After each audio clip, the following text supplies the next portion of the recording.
తమిళనాడులో తన సామ్రాజ్యాన్ని విస్తరించాలని ప్రయత్నిస్తున్న వివాదాస్పద గురువు నిత్యానంద తిరువన్నామలైలో 20 ఎకరాల భూమిని ఆక్రమించేందుకు ప్రయత్నించాడు. ఆలయం కడతామన్న పేరుతో నిత్యానంద అనుచరులు టెంట్లు వేసి కొండ ప్రాంతాల్లో 20 ఎకరాలను కబ్జా చేసేందుకు ప్రయత్నించారు. దీన్ని పసిగట్టిన కమ్యూనిస్టు పార్టీలు కొండ ప్రాంతాలను నిత్యానంద కబ్జా చేస్తున్నాడంటూ తిరువన్నామలై జిల్లా కలెక్టర్కు ఫిర్యాదు చేశాయి. తిరువన్నామలైలో నిత్యానంద ధ్యాన పీఠం కట్టించాలని భావించి మహిళా భక్తులను ఉపయోగించుకొని ఫెన్సింగ్ వేయించి గూడారాలు వేయించాడు. ఈ క్రమంలో స్థానికంగా ఉన్న గిరిజనులను వారిని తరిమికొట్టారు. దీంతో కమ్యూనిస్టు పార్టీలు కబ్జా చేసిన ప్రాంతంలో ధర్నా నిర్వహించారు. కలెక్టర్ ఆదేశాల మేరకు కబ్జా స్థలంలో ఏర్పాటు చేసిన గూడారాలు ఫోటోలను పోలీసులు తొలగించారు. మహిళా భక్తులను అక్కడి నుంచి తరిమేశారు.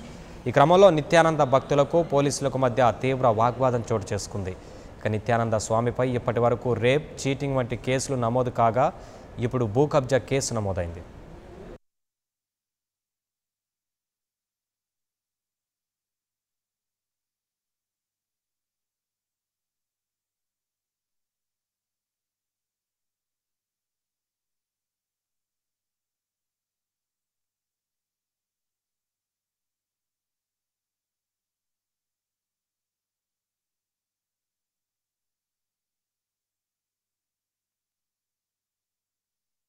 For more updates, please subscribe 99 TV Telugu.